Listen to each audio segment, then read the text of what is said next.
Glória a Deus, louvado seja o nome do Senhor. Vamos abrir a palavra do Senhor em João capítulo 8, eu quero ler do versículo 1 até o versículo 11.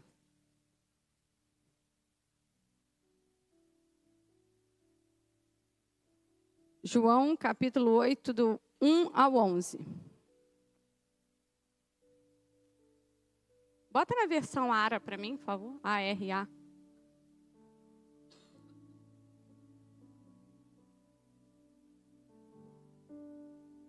Glória a Deus. Vamos à leitura da palavra do Senhor. Eu quero que você preste muita atenção nessa palavra, porque é uma palavra que você já conhece, acho que de trás para frente, de frente para trás, mas eu quero me atentar a algumas situações que estão incutidas dentro desse texto, e eu quero ler com você com muita cautela, amém? Olha o que diz a palavra do Senhor. Jesus, entretanto, foi para o Monte das Oliveiras. De madrugada, voltou novamente para o templo, e todo o povo ia ter com ele, e assentado os ensinava. Os escribas e fariseus trouxeram à sua presença uma mulher surpreendida em adultério, e fazendo-a ficar de pé no meio de todos. Disseram a Jesus: Mestre, esta mulher foi apanhada em flagrante de adultério. E na lei nos mandou Moisés que tais mulheres sejam apedrejadas. Tu, pois, que dizes? Isto diziam eles, tentando para terem de que o acusar. Mas Jesus, inclinando-se, escrevia na terra com o dedo. Como insistissem na pergunta, Jesus se levantou e lhes disse: Aquele que dentre vós estiver sem pecado, seja o primeiro que lhe atire a pedra.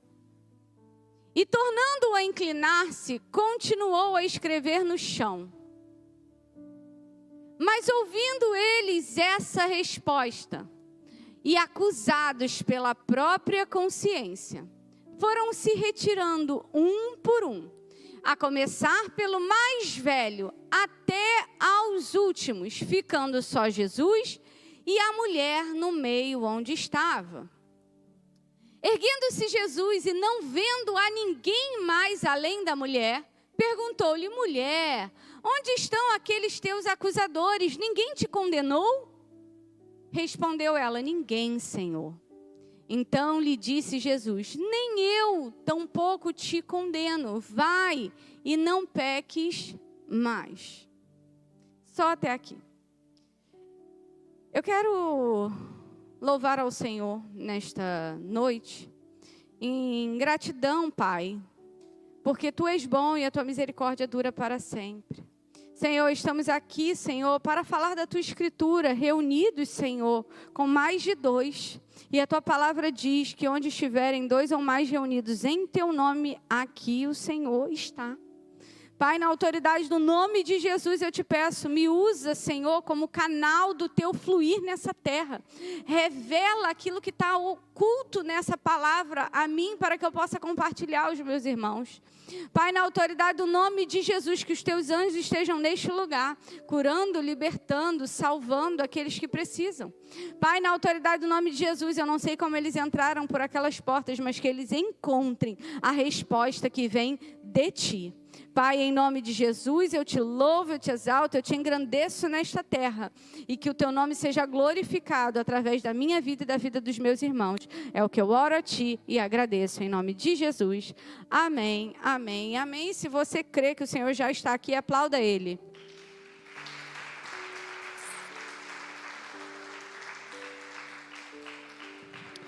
Hoje eu nomeei essa palavra de o amor que liberta. Essa palavra é uma palavra que marcou a minha história no meu coração, porque eu me lembro que logo que eu me converti, eu assisti uma pregação e aí eu fui ler esse texto, e eu me recordo que eu fiquei tão constrangida, Porque eu vivi uma batalha no meu casamento, né? Eu, na verdade, achava que era o meu esposo contra mim e eu contra ele. E quando eu ficava ali o tempo inteiro acusando ele de coisas, eu nunca olhava para mim. E isso só criava um abismo entre eu e ele. Quando eu li esse texto, eu falei, como que eu posso querer consertar ele se eu não me conserto? Essa palavra mexeu comigo numa profundidade. Eu amo esse texto porque Jesus, ele é incrível. Repete comigo, Jesus é incrível. Ele é tão sábio, tão inteligente, tão dotado de todo conhecimento e todo saber. E eu lia esse texto e cada vez que eu lia me constrangia, e até hoje me constrange. E hoje a gente vive um tempo, né, muito difícil, se assim eu posso dizer. Um tempo onde qualquer coisinha que você faz vai para a rede social, viraliza e você é condenado, julgado, sentenciado, morto, entendeu? Não tem tempo, você já está ali, né? E passando uma situação essa semana, não sei nem se foi essa semana, o casal estava no show, só vê isso na internet, o casal estava no show do Coldplay, aí aquela Kiss Cam pegou o casal e aí não era a esposa do cara. Não é, ela era funcionária dele. E aí o mundo inteiro viralizando isso. E o cara foi desligado da empresa. Ele estava errado, gente. Era um cara casado. Mas assim, o cara virou um pária na sociedade. Porque ele errou de fato. Mas ninguém pensa de que ele é um pai de 4 filhos, de que existe uma história ali e que ele pode resolver mudar a partir disso. Mas as pessoas já exigiram que ele saísse do cargo dele, da empresa, e o cara agora só Deus sabe como vai ficar a vida dele. Num tempo onde toda a sociedade já te julga, te condena, sem nem conhecer a tua história. Sabe? Se a gente vê, vou dar um exemplo aleatório aqui, se entra uma adolescente que é do Ministério de Adolescentes, e ela fica quietinha na dela o tempo inteiro, e do nada ela aparece grávida, todo mundo fala, tu viu fulana, apareceu grávida, mas ninguém chega a perguntar, vem cá, o que aconteceu, minha irmã? Ela vira e fala assim, não, porque eu fui abusada e acabei engravidando. Você já condenou, já sentenciou, porque ela era da igreja e estava ali, sem nunca ter nem estendido a mão para falar, vem cá, o que aconteceu? Jesus te ama, eu estou contigo, eu vou avançar contigo. Num tempo onde todo mundo só condena, sentencia e mata, porque quantas pessoas você já viu na internet que tiraram a própria vida porque passaram por uma situação assim? E a gente tem que tomar muito cuidado com esse tempo de ouvir os lados. Por que eu estou falando isso? Porque quem nunca errou? Levanta a mão. Eu já precisei do perdão de alguém. Eu já errei com pessoas. Eu tenho certeza que você também. O que seria da relação marido e mulher, pai e mãe e filhos, se não houvesse perdão? Teu filho só falta te agredir, te responde e você continua amando. Por quê? Porque você já perdoou ele, porque é teu filho. O ponto que eu quero trazer hoje é sobre esse amor que liberta. E nesse texto de João, a gente vê algo muito profundo. Coloca para mim o versículo 1. Nós temos aqui uma mulher que é arrastada até Jesus. Deixa eu só contextualizar para você entender. Essa mulher, ela é pega e os fariseus, os escribas, levam ela até a frente de Jesus. A Bíblia fala, inicia o versículo dizendo que Jesus, entretanto, estava indo para o Monte das Oliveiras. Ele não estava fazendo... E a Bíblia diz também que era de madrugada. Então, não era um horário qualquer. A Bíblia fala que depois de orar lá no Monte das Oliveiras, ele volta novamente para o templo. E a Bíblia diz que todo o povo ia ter com ele. E a Bíblia diz que ele estava sentado, e ele estava ali falando da palavra, ensinando a Escritura Sagrada, igual eu estou aqui hoje com você. Batendo um papo, falando da Escritura Sagrada, te ensinando o texto bíblico. E a Bíblia fala que do nada entra umas pessoas com uma mulher e joga essa mulher na frente de todo mundo e diz, ela foi pega em adultério. E aí eles viram e falam: os escribas a trouxeram à sua presença uma mulher surpreendida em adultério, fazendo-a ficar de pé no meio de todos. Ou seja, aquela mulher foi obrigada e humilhada a ficar de pé na frente de todo mundo. Passa por 4. E disseram a Jesus: mestre, essa mulher foi apanhada em flagrante de adultério. 5. E na lei nos mandou Moisés que tais mulheres sejam apedrejadas. Tu, pois, que dizes? Presta atenção. O contexto não era sobre a mulher. O contexto era uma cilada para Jesus. Era uma armação deles, porque Jesus estava sendo reconhecido por todos como um mestre, e eles estavam incomodados com aquilo, e agora a gente vai pegar ele no pulo. Vamos pegar essa mulher aqui, levar lá, botar na frente de todo mundo, porque ele tem que apedrejar essa mulher, porque a lei de Moisés diz que tem que apedrejar. Coloca para mim, Levítico capítulo 20, versículo 10. Levítico capítulo 20, versículo 10. Olha o que diz o texto. Se um adulterar com a mulher do seu próximo, será morto quem? E a adúltera. Se aquela mulher estava em adultério, ela estava com alguém. Não é mesmo? E esse homem não foi levado ali na frente.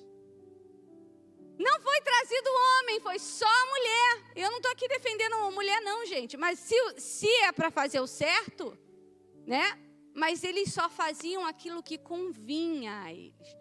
Pode ser que esse homem que ela foi pega em adultério era um homem íntimo deles, era amiguinho, era conhecido de não sei quem, era alguém de uma posição. Então não vamos expor ele não, mas ela a gente vai apedrejar.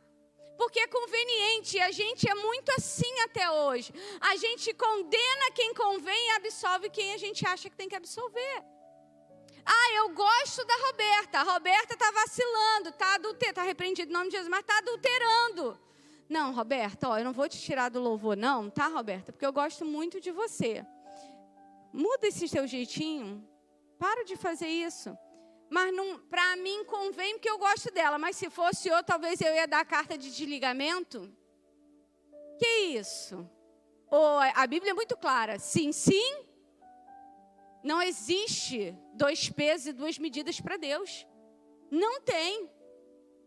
Então, quando a gente vê essa situação, a lei de Moisés, Deuteronômio 22 também diz: se um homem for achado deitado com a mulher que tem marido, ambos morrerão, o homem que se deitou com a mulher e a mulher. Assim eliminarás o mal de Israel. Está escrito aí, ó. Não sou eu que estou falando, não. Ou seja, a mulher deveria sim ser punida segundo a lei, mas o homem também. O homem também tinha que ser punido. O fato é que a lei exigia que ambos fizessem isso. E eles chegam para fazer aquela situação ali, um alarde para Jesus. Só que preste atenção, Jesus sabia disso ou não sabia? Ele não sabia desses 2 versículos que eu acabei de ler? Ele era um mestre da lei, ele conhecia a lei. Ele podia virar e falar assim: e aí, cadê o homem?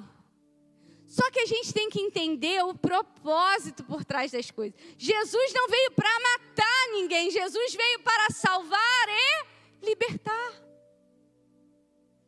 Se ele chama a lei completa e chama o homem ali, ia matar os 2. Mas não era sobre isso. Olha a sagacidade. E aí na lei nos mandou Moisés que tais mulheres sejam apedrejadas. Tu, pois, que dizes? Então o cenário é uma mulher que é culpada, ela é lançada aos pés de Jesus na frente da multidão. Os fariseus esperam que Jesus autorize o apedrejamento dessa mulher ou que negue a lei. Jesus tinha 2 caminhos: vou apedrejar ela ou vou negar que a lei de Moisés está certa. Para onde ele corresse, ia dar ruim.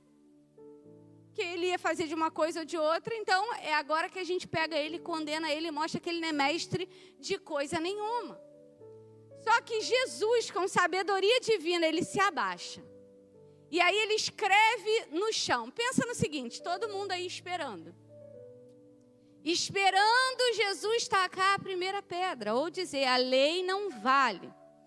E Jesus, ele abaixa e começa a escrever no chão. E eu fico imaginando o incômodo do silêncio. Porque a gente precisa aprender uma coisa com Jesus. Às vezes, a gente precisa silenciar, porque o silêncio é ouro. Existem guerras que a gente não pode bater boca. Existem guerras silenciosas que acontecem o tempo inteiro. E tudo que o diabo quer é que você fale qualquer coisa para ser uma centelha para a explosão. E aí eu fico imaginando Jesus ali sentado e aquela multidão de gente que assistia ele ensinando, olhando para ele. E ele... Calma aí, só um minutinho, deixa eu entrar na minha vibe aqui. E ele começa a escrever. Não se sabe o que ele escreve. Alguns estudiosos defendem que ele escreve a lei. Mas não se sabe. Não se pode afirmar. O fato é que ele, naquele momento, ele para e discerne tudo o que está acontecendo. E muitas vezes, na minha e na sua vida, tudo que a gente precisa fazer é parar, silenciar e discernir a estratégia. Porque o diabo, ele tem estratégia para tudo na minha e na sua vida. Ele sabe exatamente como te tirar do sério. Ele sabe te desestabilizar. Eu sou pastora de igreja, volta e meia acontecem umas confusões aqui, o povo fica, e aí, pastora, qual é? Eu falo, calma, respira e não pira. Senão eu piro também. E aí o povo olha para mim e fala, pastora, a senhora não está vendo? Eu estou. E Jesus também. Porque se eu enfrento e bato de frente, eu posso derrubar uma galera. Então, tem coisa que você tem que ter estratégia. O espírito de Jezabel, que é o espírito que existe de manipulação, você não pode bater de frente. Você tem que ter estratégia. Você deixa ele se enforcar dentro dele mesmo. Porque todo mundo vai ver esse espírito bater em retirada. O que eu quero dizer para você é que a gente precisa aprender que em tudo que nós devemos fazer, a gente tem que parar, refletir, discernir. Repete, parar, refletir e discernir. Um dos princípios, de uma estratégia de guerra é você conhecer o seu oponente. Saber as suas fraquezas e as suas fortalezas. Estou mentindo? Quem é que já foi de quartel? Não? Amém? Você tem que saber a maneira deles atacarem, a maneira como eles se movimentam. Você tem que estudar o teu inimigo, a cultura deles, o que eles fazem, a hora deles de fraqueza, se eles estão cansados, se não estão. Você aprende a ler o teu inimigo para você atacar na hora certa e conseguir vencer. Existem momentos da minha e na sua vida que a gente precisa discernir o que o reino do Espírito está fazendo, como ele está se movimentando e calcular os danos. Repete comigo, eu preciso calcular os danos. Vou dar um exemplo para você. Às vezes você está com uma porta aberta. E aí, às vezes você acha que aquela porta é maior do que a sua capacidade. Quem já passou por isso? Tipo, abriu-se uma porta e você fala, pô, será que eu dou conta disso? Isso em tudo. Às vezes a tua pastora chega a você, Roberta, a partir de agora você é a líder do louvor. Aí você vai falar, meu Deus, a pastora está louca. Não quero. Pastora, me tira fora dessa. Não, eu não vou dar conta. Não, eu não vou fazer. As pessoas já saem dizendo não sem nem calcular. E se der muito certo, Roberta? E se você virar uma super referência de líder de louvor até para outros ministérios? E se você, Roberta, começar a ser uma missionária reconhecida que vai pregar e adorar ao mesmo tempo? E se você calcule os danos e se der errado? Se der errado, o que vai acontecer? Eu vou deixar de ser líder. E está tudo bem. Mas e se eu for? E se eu vencer? E se eu conseguir formar outros ministros? E se eu conseguir ter um ministério sólido? Se pessoas forem libertas através do louvor? E se? A gente não calcula os danos. E Jesus parou, silenciou e calculou, eu tenho certeza. Porque ele fica ali em silêncio, ele não se preocupa com o que está acontecendo ao redor. Ele senta, abaixa a cabeça, aqui ó, volta lá o texto, cadê? Mas Jesus, inclinando-se, escrevia na terra com o dedo. Ignoro todo mundo que está me olhando. Se eu parar aqui 2 minutos e ficar aqui parado em silêncio, isso vai gerar um incômodo em vocês. Você já viu aquela história de que as crianças estão tudo gritando e a pessoa está, gente, silêncio, silêncio. Aí você para e fica numa posição quieta.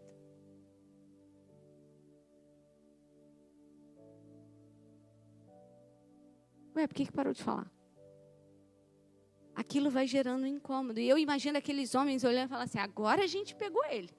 Agora eu quero ver. Agora ele vai se ferrar. Agora não vai dar certo. A gente vai apedrejar essa mulher aqui, ele vai ter que apedrejar ela. Mas não. Ele muito sábio, muito inteligente. Olha o que ele faz. Capítulo 8 de João, versículo 7. Como se insistissem na pergunta, Jesus se levantou e lhes disse. Repare, ele estava escrevendo, abaixado, escrevendo com o dedo no chão. Ele pega, levanta e fala, pronto, já sei. Porque o inimigo você tem que levantar e encarar de frente. Porque você destrona ele quando você olha nos olhos dele. Com a verdade, você traz toda a mentira à luz. E ele olha para aqueles homens todos e diz, aquele que dentre vós, todos, estiver sem pecado, pode atirar a primeira pedra. Ela está aqui. Olha o que ele faz, ele não diz que a lei não vale, ele traz uma conscientização, ele traz uma culpa sobre a mente daquelas pessoas, ele traz a Bíblia dizendo que todo homem é pecador e que carece da graça e da misericórdia de Deus, ele traz o texto bíblico para aqueles homens, e ele autoriza o apedrejamento, ele fala, quer apedrejar? Está autorizado, se vocês não tiverem nenhum pecado. Olha o que Jesus faz, ele autoriza que todos eles apedrejem aquela mulher, desde que eles tenham a consciência limpa o suficiente para poder acusar aquela mulher. Olha o que ele está dizendo para mim e para você, vocês todos que estão hoje aqui sentados, e você, Janaína, que está pregando, não são dignos de apedrejar ninguém. Não é porque eu estou num degrau, num patamar elevado diante de vocês que isso me dá a liberdade de matar pessoas. Eu estou aqui para cumprir o papel pelo qual eu fui chamado, que é de pregar a palavra de vida. O incrível é que ele para refletir, e a gente às vezes na aceleração da vida a gente quer dar respostas rápidas. Esse dia eu passei por uma situação que eu fiquei com muita raiva de uma pessoa, mas muita raiva. A minha colérica lá do Egito querendo manifestar, e eu orando, eu falei assim, eu tiro isso de mim, eu vou mandar uma resposta para essa pessoa agora. Eu escrevi o texto inteiro no meu bloco de notas. O texto inteiro, eu ia arrasar com a vida da pessoa. O ruim de você ouvir a voz do Espírito é que ele vai cancelando as tuas estratégias, né? Porque eu escrevi o texto inteiro. E eu olhei e falei assim, cara, por isso que eu falo para as pessoas, subir nesse altar aqui é uma bênção. E quando eu falo nesse altar aqui, é qualquer altar do Senhor. Pegar nesse microfone e trazer a palavra para vocês é uma responsabilidade.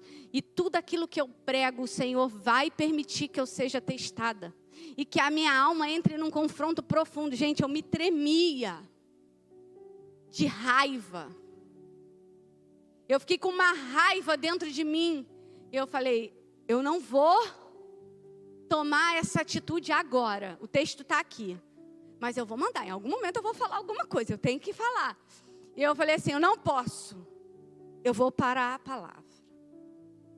Antes de eu tomar a minha atitude, eu vou ler, eu acalmar meu coração, eu vou orar, eu vou ouvir um louvor. E aquela raiva foi sendo arrancada de mim. E foi entrando uma glória de misericórdia no meu coração. De olhar para aquela pessoa e falar, ela fez isso comigo porque ela só tem isso para me dar. Ela não tem paz e eu deito e logo durmo porque o Senhor embala o meu sono.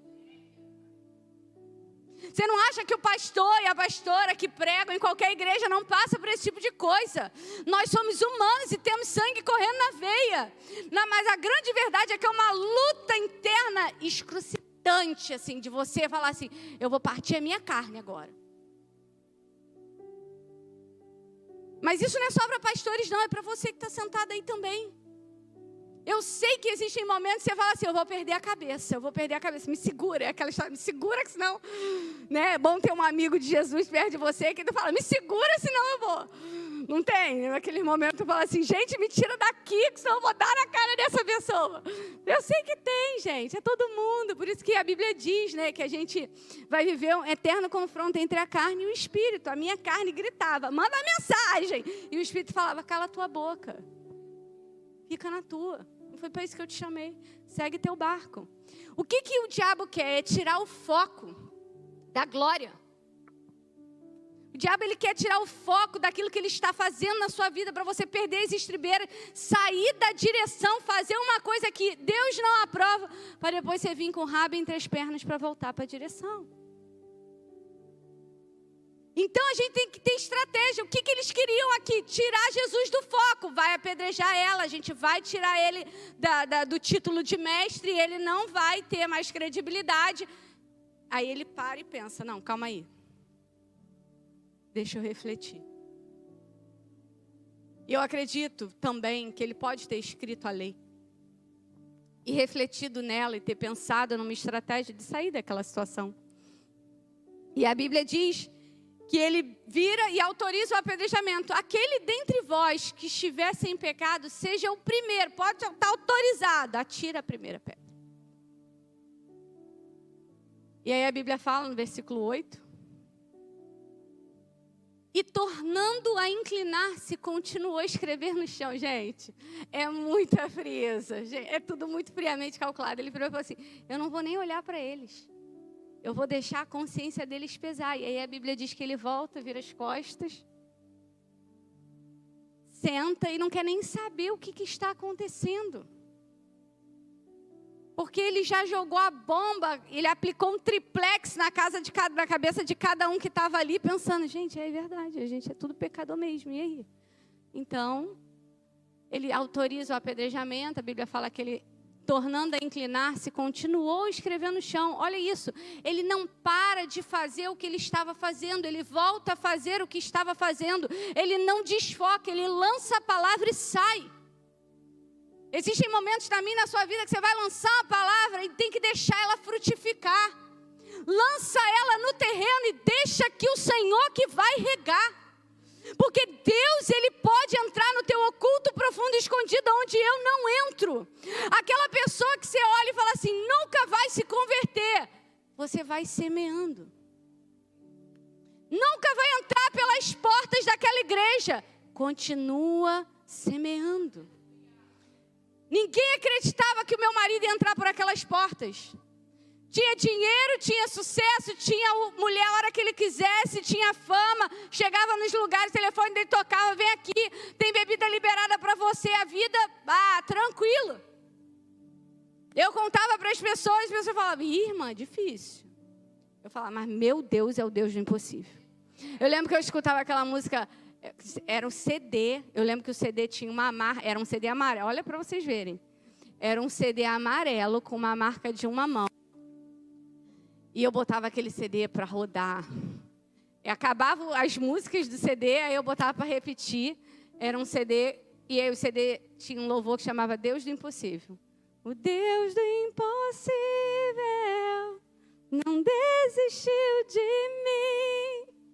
Sua destra me sustenta e me faz permanecer. Gente, eu ouvi esse louvor tão quebrada, tão quebrada. Eu ouvi ele seguidamente. Eu falava, o Deus do impossível que me faz permanecer, vai me fazer continuar de pé e eu não vou desistir.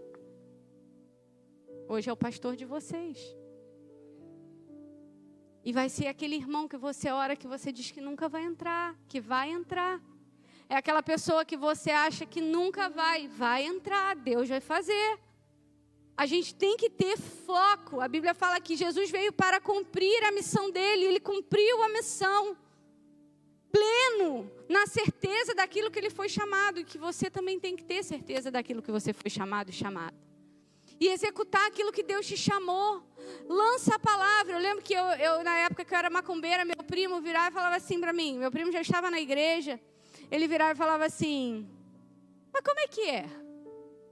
Você fica lá ajoelhada, bota a comida para o santo. Isso aí mesmo. Ele vai, lê esse texto aqui que está em Êxodo capítulo 20 comigo, rapidinho. Você acredita na Bíblia? Eu falava, acredito. Ele, então lê esse texto aqui. Ele fala, não se prostrarás, não adorarás imagem, não prestarás culto. Eu falava, mas eu não presto culto? Eu só vou lá e ajoelho. Ele, então, mas está dito aqui que não é para nem prostrar também diante da imagem. Você está desobedecendo. Aí eu falava, primo, o apelido dele era Neném. Eu falava, Neném, para com isso. E ele parava. Aí eu ia com um triplex para minha cabeça. Falando assim, gente, está escrito isso mesmo na Bíblia. Eu não lia, né? Eu falava, está escrito isso mesmo. Aí depois ele vinha com outro texto, lançava um versículo. Chegou a hora que ele sentiu que era o momento certo. Deus deu um sonho para ele. Ele veio até mim, entregou o sonho. Eu chorei. Ele falou, hoje tem um culto na minha igreja, vamos? E só foi, tempo. Mas sempre ele lançava um texto e perguntava. E ele me ouvia, então eu tinha que ouvi-lo também. Mas ele não desistiu de mim. E hoje eu estou aqui. E cada um de vocês que está ouvindo essa palavra aqui hoje, é pedra na coroa dele também. Porque ele me ganhou para pregar o evangelho. E quando eu prego, é ele que prega também. Porque não para nele, não para em mim, não vai parar nos meus filhos, vai continuar. Porque a missão é pesada e é longa, mas o Senhor é conosco. O Senhor está vendo a sua luta, a sua dificuldade, a sua adversidade, Ele está com você. Embora todo mundo queira te condenar, te culpar, te julgar, Deus já te deu uma palavra de vida. Assume essa palavra e mude a tua história. É uma decisão de transformação, é uma decisão de hoje eu começo. É igual Alcoólicos Anônimos, eu não vou beber só por hoje. Eu não vou vacilar só por hoje. Eu não vou ceder ao diabo só por hoje. Quando você vai ver, você vai falar igual Paulo. Combati o bom combate. Completei a missão e guardei a fé. É sobre isso. E a Bíblia fala nesse texto ainda. Volta lá para mim, por favor. E tornando a inclinar-se, continuou a escrever no chão. E deixou todo mundo ali se virem com o que eu lancei sobre vocês. 9. Mas ouvindo eles esta resposta, e acusados pela própria consciência, foram se retirando um por um, a começar pelos mais velhos, ou seja, aqueles que mais cobravam a lei. Aqueles que mais conheciam a lei meteram o pé primeiro.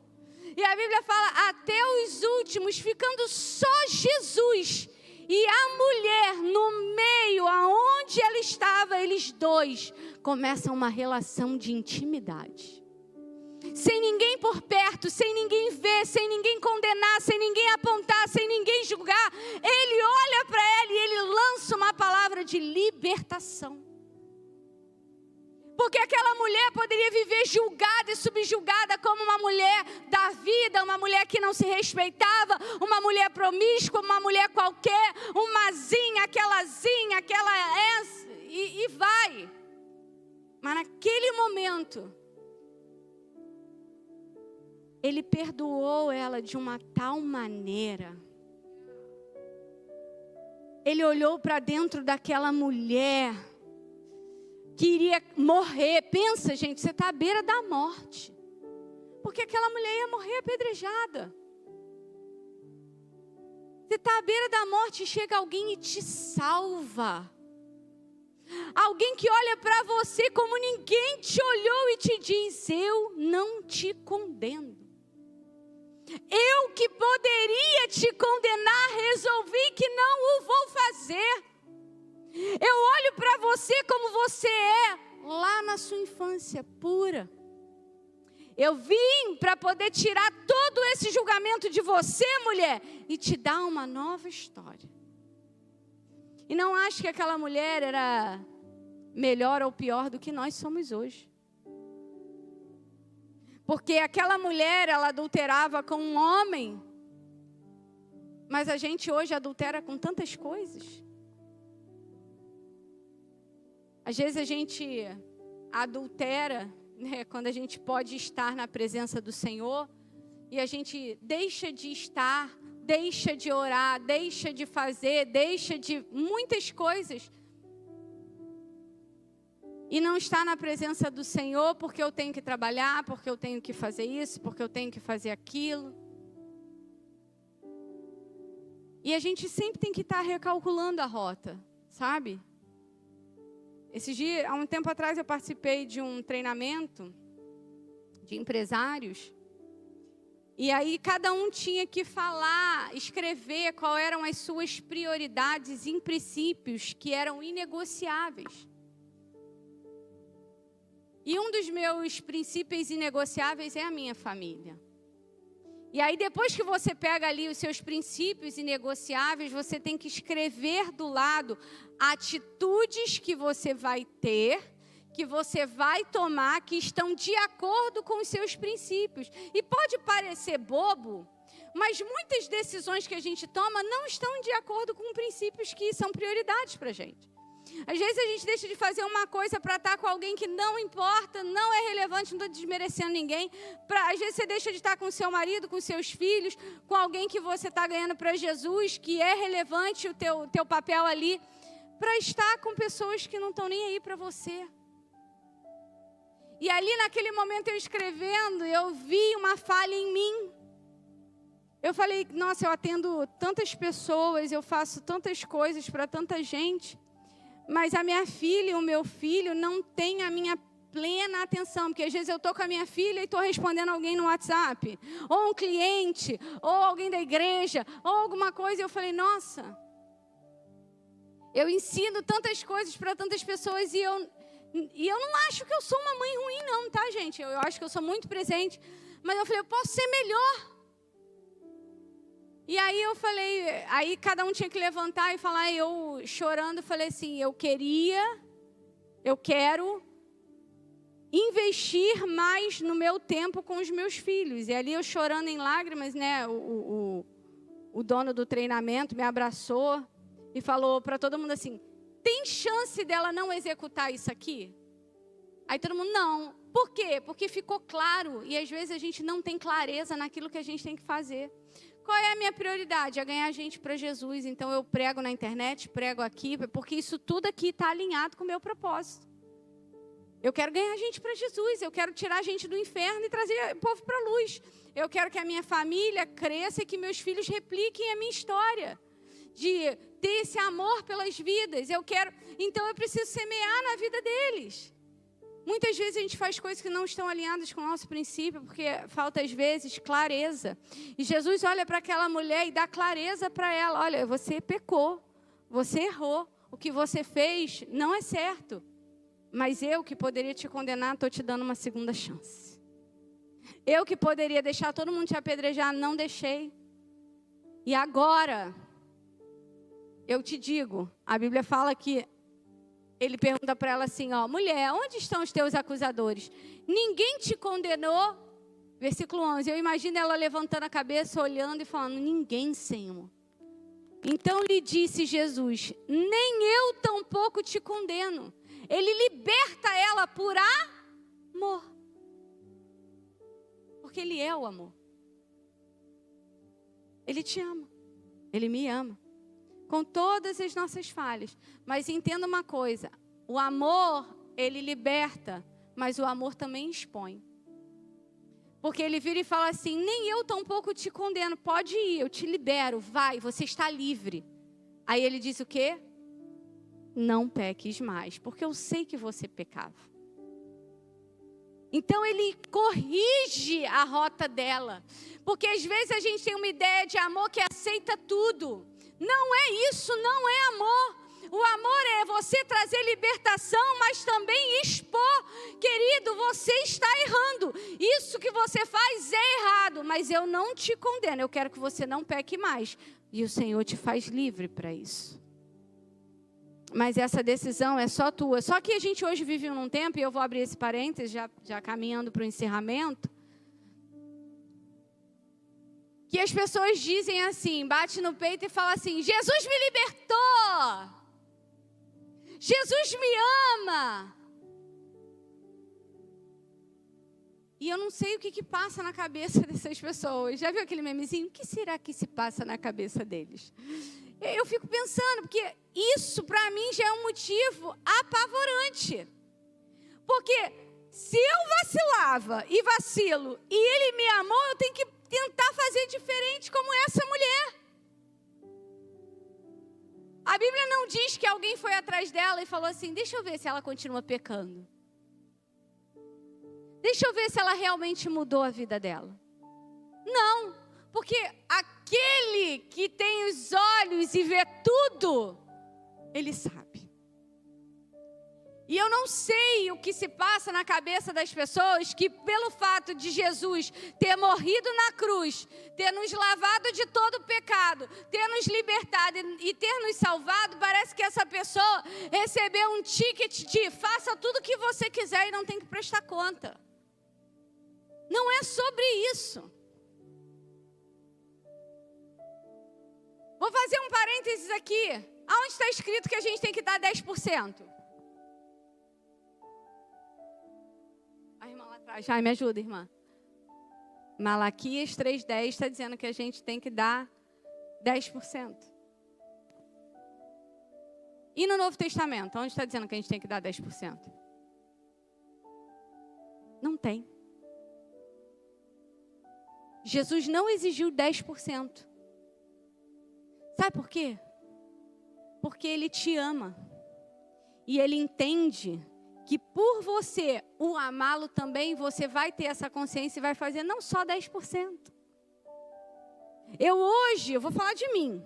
Tá? Eu, pastora Jane, eu trabalho, tenho a minha empresa, tenho minhas remunerações fora da igreja, não recebo nada da igreja, tudo que eu faço aqui é por amor.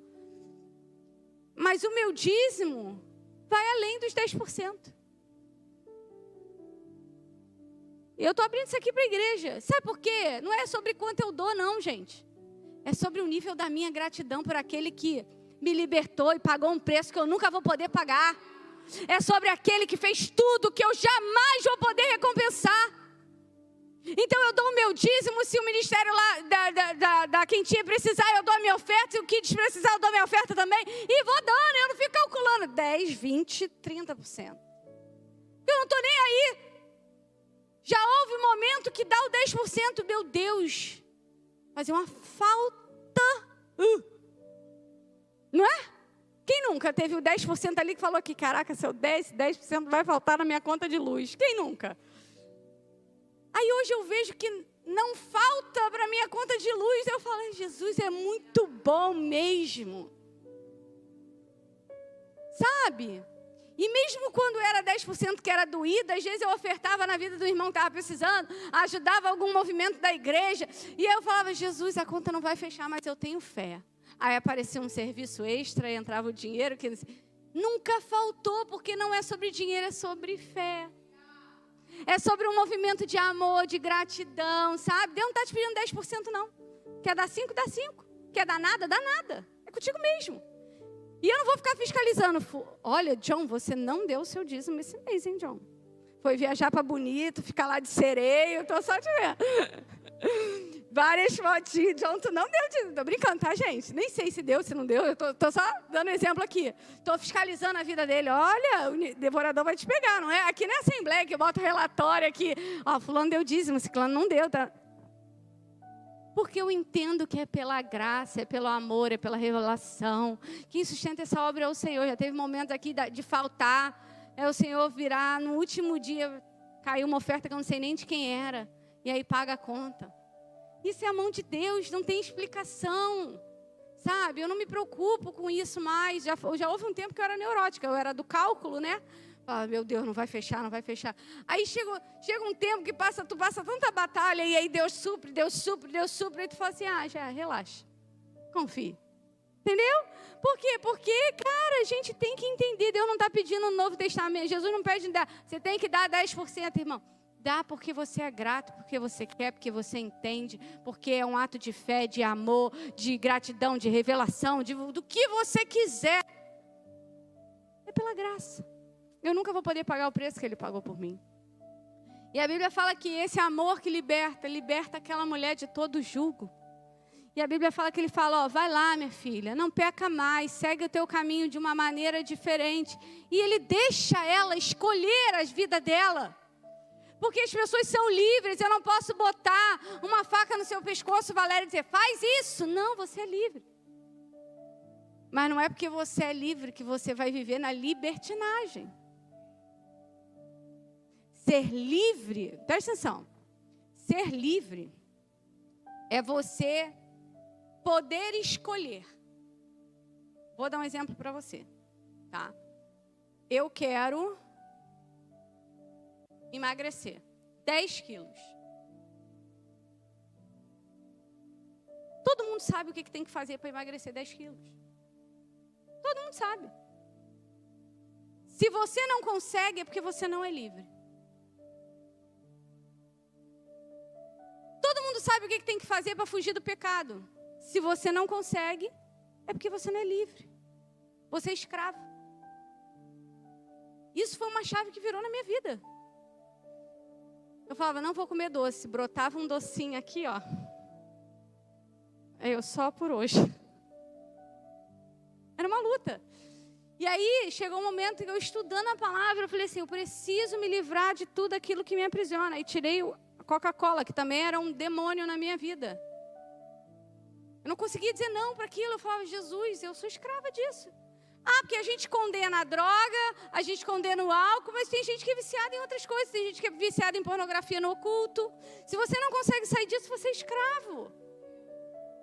Se você não consegue não olhar para um rabo de saia, para um varão, para uma varoa, que seja, você é escravo.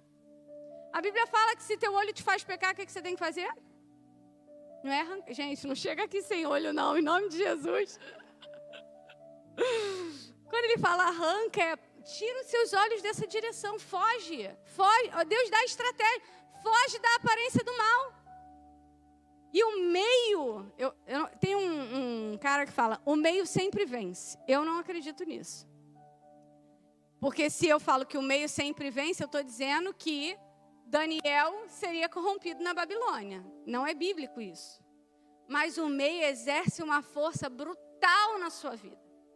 Se você só anda com gente que come salada, daqui a pouco você se acostuma e fica constrangido de pedir outro tipo de comida, que você só vai pedir salada. E aí daqui a pouco você vai ver, você está emagrecendo. Daqui a pouco você vai ver, você só anda com gente que é de Deus, daqui a pouco você vira de Deus. Por quê? Porque o meio vence. Eu lembro que uma das estratégias de eu arrancar o meu marido das mãos do diabo foi introduzir ele no meio de amigos meus que eram de Deus dentro da igreja. Porque na cabeça dele, crente era tudo chato, insuportável, crente não se diverte.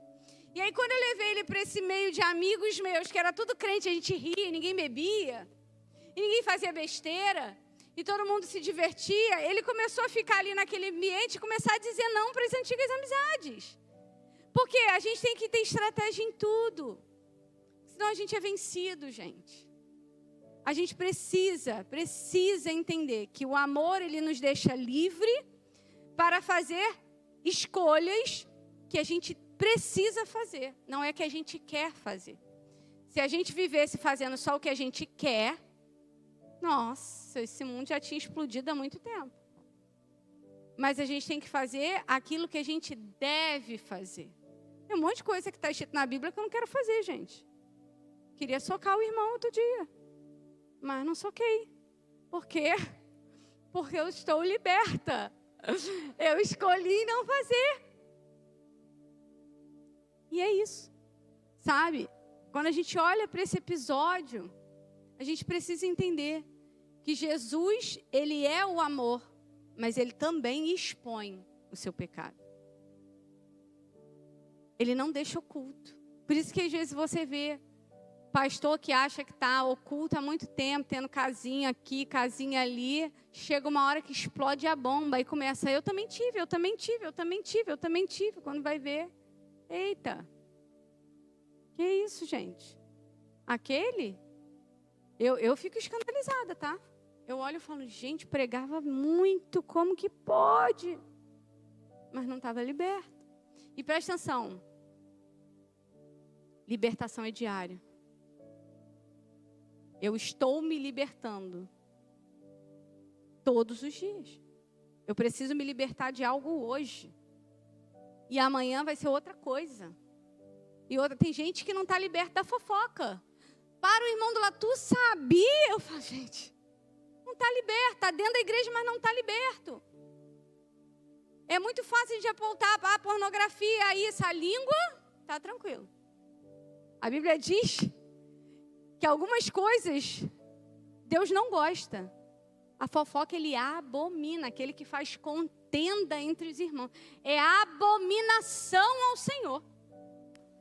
Você tem noção que no texto diz que ele... Você pode... Né, você não pode, tá? Vou fazer o texto mastigado para você. Ele basicamente perdoa até o assassinato. Mas a fofoca ele abomina. Tem noção disso? A gente precisa estar em unidade de amor para dizer, ô Valéria, eu amo sua vida, mas isso você está fazendo errado. Você não pode fazer isso, Valéria, isso é fofoca. Estou dando exemplo, tá, gente? Isso é fofoca. Aí sabe o que vai acontecer? Ela nunca mais vai fazer fofoca para mim. Agora imagina se todo mundo na igreja age assim. Você corta o mal pela raiz e expõe a verdade. Eu te amo, eu quero o seu bem. Para de fazer isso, porque a Bíblia diz que Deus abomina isso. Falar da vida do irmão, Deus abomina. Se todo mundo corrigisse uns aos outros em amor, querida, a igreja seria muito diferente. Muito diferente. Não teria nem gabinete para eu fazer. Mas sabe o que acontece? As pessoas são covardes e não têm coragem de falar na cara uma das outras aquilo que é de fato uma correção. Tu sabia, pastora, que fulano falou isso? Eu seguro a minha língua para responder assim, não sabia, não queria saber e você está trazendo. Eu falo, cara, para de falar isso, para de tirar teu foco, para de ficar se preocupando com isso, não te cabe. O que o outro está fazendo é problema do outro, não é teu respeito. Deus é o justo juiz. Isso para mim já é suficiente para eu ficar aqui, quietinha na minha. Vocês não vão me ver, gente, falando mal de ninguém. Não vão.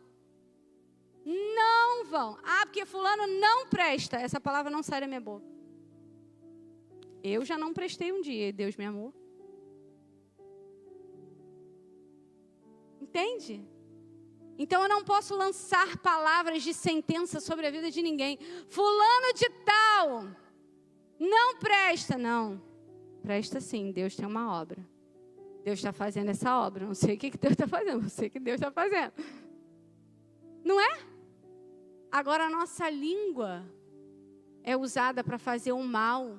E dificilmente nós damos lugar para fazer o bem. O fulano faz isso, mas o fulano é bom nisso.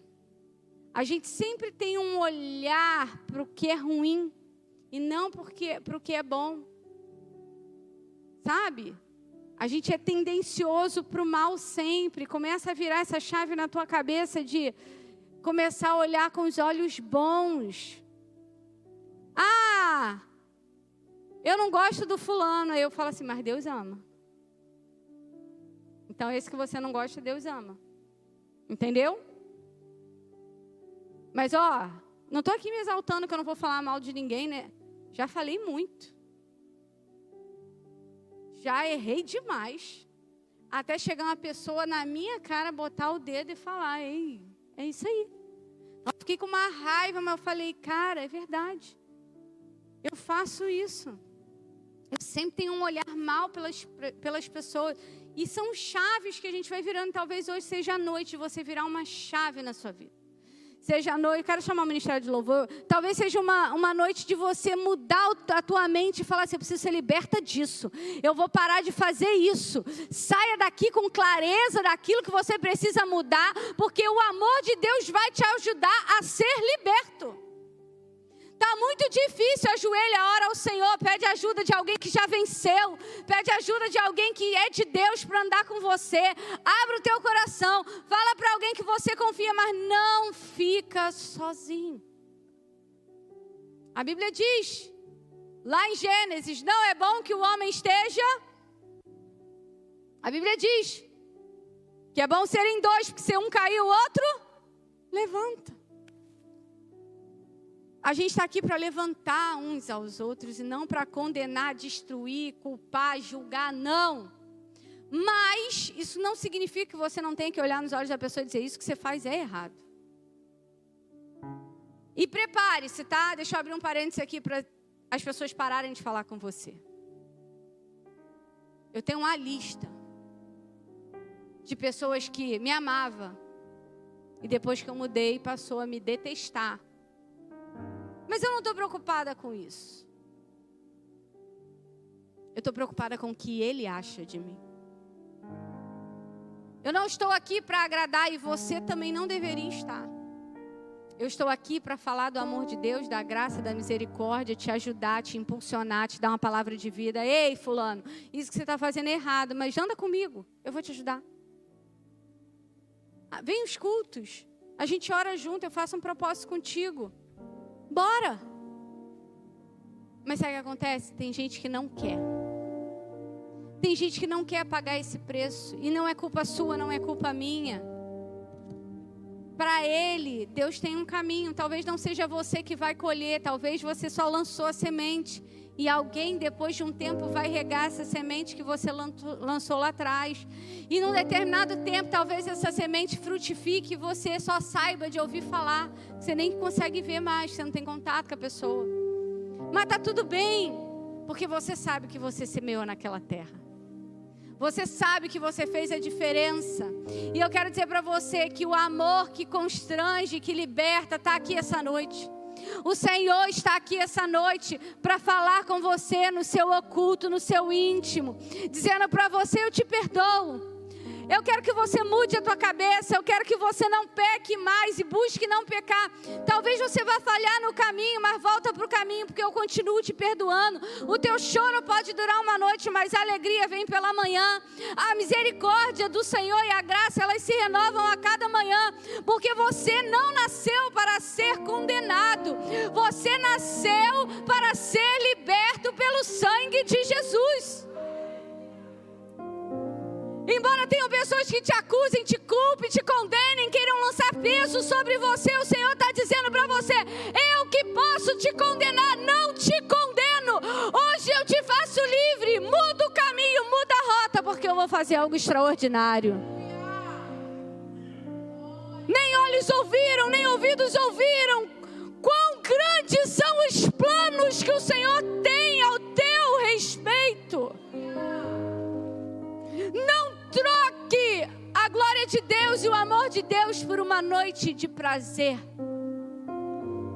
Uma noite de satisfação, uma noite de ego, de idolatria da sua própria alma. Não! Escolha às vezes fazer a sua alma sofrer, ser açoitada por você mesmo, mas vai vir sobre você um peso de glória que homem nenhum vai poder tirar, porque todos vão olhar para você e vão ver que é Ele em você. As pessoas vão olhar para você e vão dizer, nossa Valéria, já era para você ter desistido, era para você estar caída, mas você continua de pé, Valéria. Quem é esse que te mantém de pé, Valéria? Como pode, Bárbara, tantas dificuldades, Bárbara, na sua vida, e como você continua de pé, Bárbara?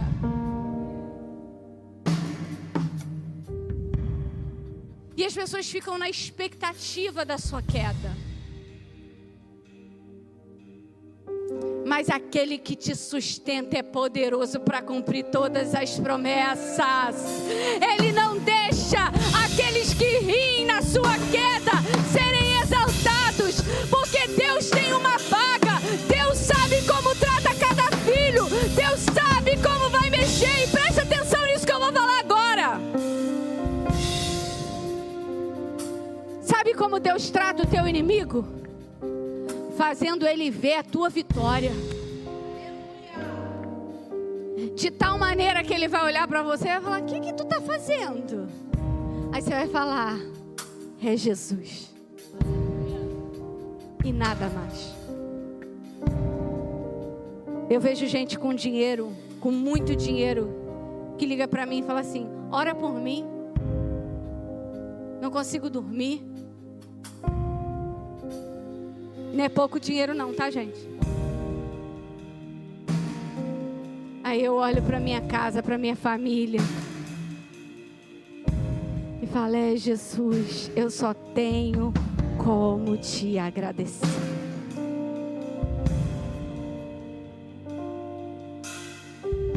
Não é minha glória, porque se fosse por mim eu já teria caído pelo meio do caminho. É porque quando eu estou prestes a cair, eu olho para Ele.